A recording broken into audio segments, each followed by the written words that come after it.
All right. There we go. That sounds better. I didn't push the button hard enough. Anyway, that kind of takes away what I just said.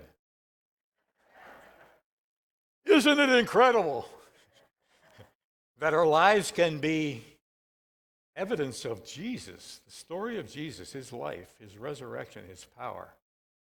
He sees us as precious enough to share that with us. That's pretty incredible, don't you think?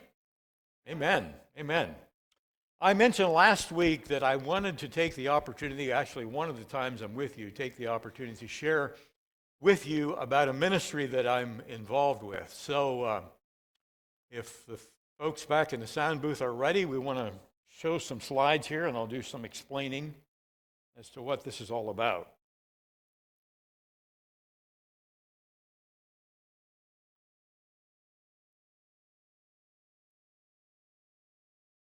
Pardon me?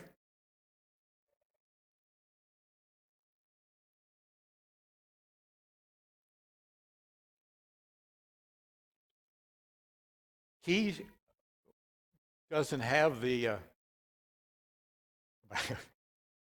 excuse me.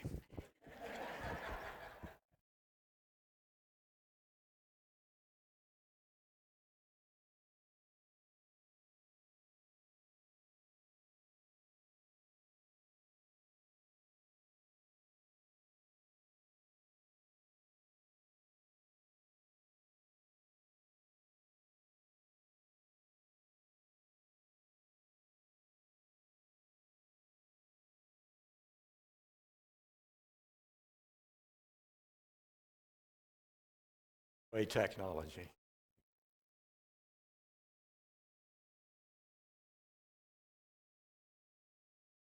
Yeah, this has always worked before, so I believe we can work that out. Let me start before the slides start here. The ministry I'm a part of is called Keys Connections. Our offices are in Liverpool, about an hour from here. I became a board member last summer. We have had a relationship with Keys Connections for probably 10 years, our church in Rockville. And I've always appreciated the ministry of Keys Connections. And even though our office is here in the U.S., our ministry is across the pond. And so I wanted to show some slides here and give some. My responsibilities as a as a board member are to do what I'm doing today, and I'm also part of the prayer team, and I've been known to do a few construction projects around our office. But Keys Connections used to be Keys Ministries, actually started back in the 1990s. And we're a part of a ministry. It's actually a college, actually turned into a university a couple years ago, in Moldova. If you can picture where Moldova is, it's just south of Ukraine, and we'll get involved in discussing a little bit of that here in a few minutes. But a university called University of Divine Grace, UDG for short. It ministers to mostly young people from Central Asia and up into Eastern Europe. These are countries who were part of the former Soviet Union.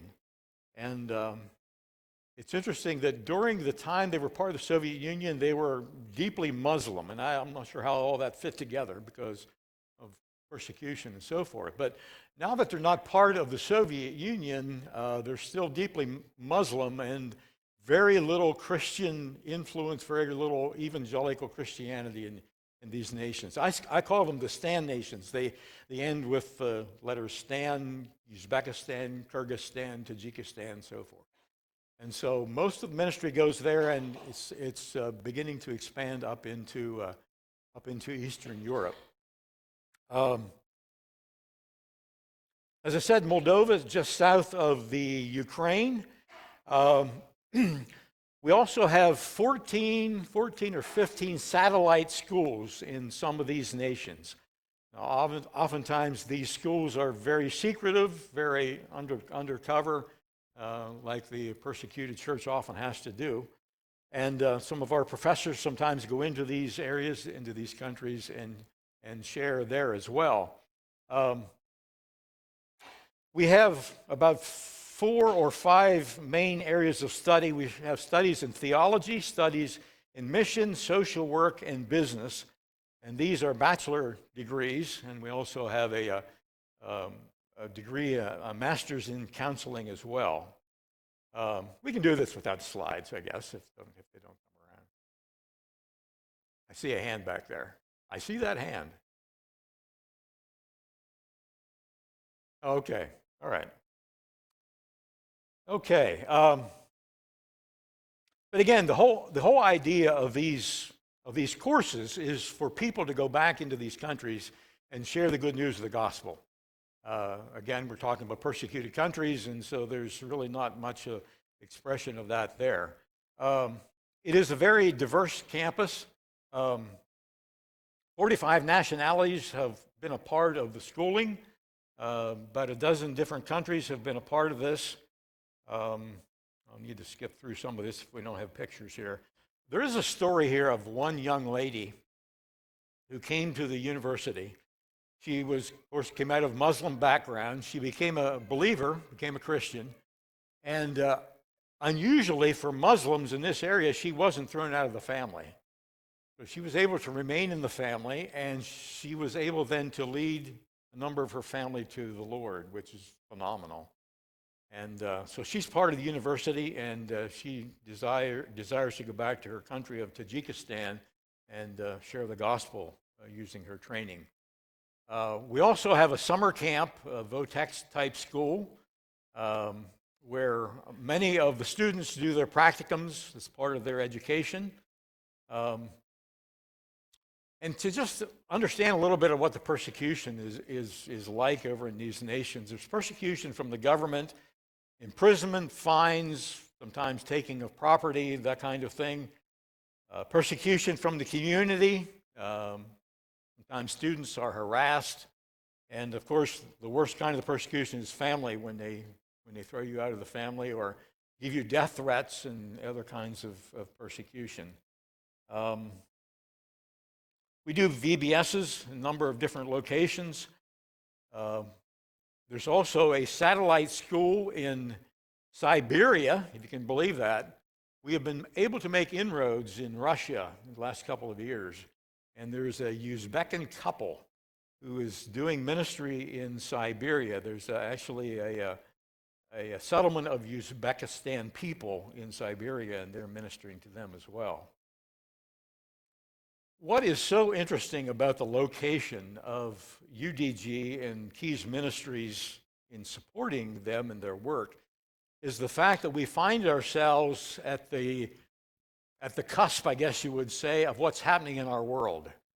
For instance, when we drew out of Afghanistan almost a year ago now, a lot of Afghan refugees went into the neighboring country of Tajikistan, one of these nations that we minister in. And we are then able to reach out to these refugees. A number of students from the university have moved into Tajikistan and are ministering to these refugees. Again, this is very much undercover because there are no necessarily refugee camps, and so people are inviting these refugees into their homes, and again, our students are having opportunities to reach out to them, to minister to them. Another thing that has happened as a result of what's happening in our world is the fact that after the COVID virus hit a couple of years ago, we started what we call Project 70. None of the colleges, Bible colleges, universities in Eastern Europe or in Central Asia had the ability to do online studies. And so we have developed a ministry of reaching out to what we thought was probably about 70 different colleges and universities. Actually, it's a lot more than that. And provide them with funds to purchase online equipment. We did this first with UDG.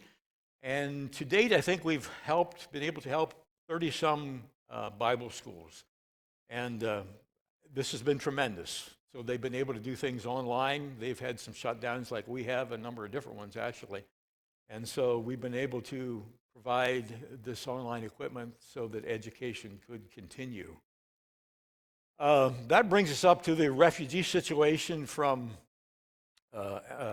Ukraine. We've been drawing some separate funds for the refugee situation. Again, with Moldova being just south of